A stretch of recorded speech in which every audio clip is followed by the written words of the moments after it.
थोड़ी देर बाद मोहित घर आया तो आराध्या को जमीन पर बेहोशी की हालत में देखा। उसके सर से खून निकल रहा था। उसकी ऐसी हालत देखकर वो बहुत डर गया। वो तुरंत ही आराध्या को हॉस्पिटल लेकर गया। डॉक्टर, मेरी वाइफ और मेरा बच्चा ठीक तो है ना? देखिए, हमने कोशिश करके आपकी वाइफ को तो बचा लिया, लेकिन आपके बच्चे को नहीं बचा पाए। और क्या डॉक्टर? गिरने की वजह से उनका मिसकैरेज हुआ और उसकी वजह से बहुत ज़्यादा कॉम्प्लिकेशंस हो गई है। मुझे कहते हुए बहुत बुरा लग रहा है, लेकिन अब आपकी वाइफ दोबारा कभी माँ नहीं बन पाएंगी। डॉक्टर की ये बात सुनकर मोहित अंदर तक हिल गया और जब ये बात आराध्या को पता चली तो मानो वो तो जैसे पागल ही हो गई। एक तो पहले ही उसके मन में उसके बच्चे के खो जाने का दुख था, ऊपर से ये दुख और कि अब वो फिर कभी मां नहीं बन पाएगी। इस बात ने जैसे उसे अंदर से पूरी तरह खत्म कर दिया। उसने खाना पीना भी छोड़ दिया। दिन में कभी खाया तो खाया, वरना 2-2 दिन तक भूखी रहती। मोहित से उसकी ऐसी हालत देखी नहीं जा रही थी, इसलिए उसने डिसाइड किया कि वो गवर्नमेंट द्वारा दिया हुआ वो विला छोड़कर कहीं और रहेगा। जब से हम इस घर में आए हैं तब से कुछ भी ठीक नहीं हो रहा है, और यहाँ पर आने के बाद तुम्हारी जो हालत हो गई है मुझसे देखी नहीं जा रही। इसलिए मैंने डिसाइड किया है कि हम ये घर छोड़ देंगे।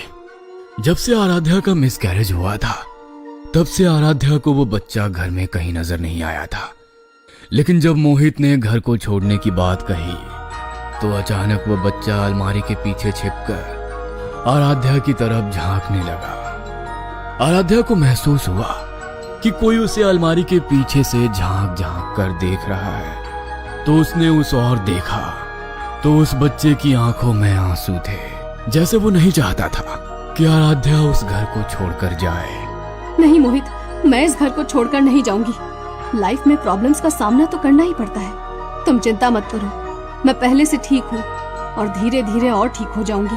आराध्या की ये बात सुनकर उस बच्चे के चेहरे पर भी मुस्कान आ गई। आराध्या ने उसकी ओर देखा तो चेहरे पर आंसुओं के सूखे हुए निशान थे और एक मुस्कुराहट थी।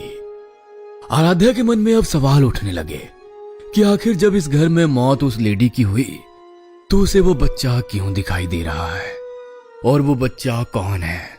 अब आराध्या उसकी कहानी जानना चाहती थी। अगले दिन मोहित ऑफिस गया तो शाम के समय आराध्या गार्डन में नए पौधे लगा रही थी। तभी वो समझ गई कि वही बच्चा छुप छुप कर उसे देख रहा है।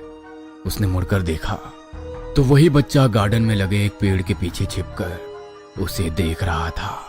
आराध्या समझ चुकी थी कि वो उसे बताना चाहता है कि मैं यहाँ पर हूं। आराध्या को डर तो बहुत लग रहा था, लेकिन उसने हिम्मत की।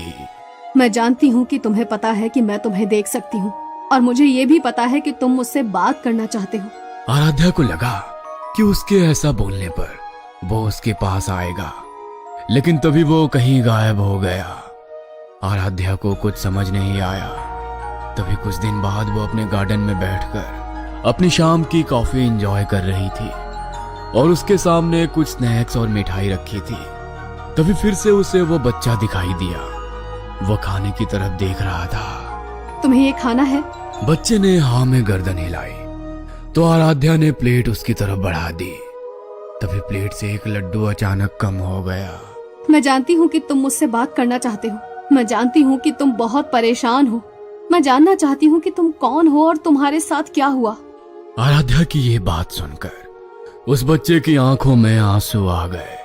वो आराध्या की तरफ बढ़ा और उसने उठकर आराध्या के माथे पर अपना हाथ रखा।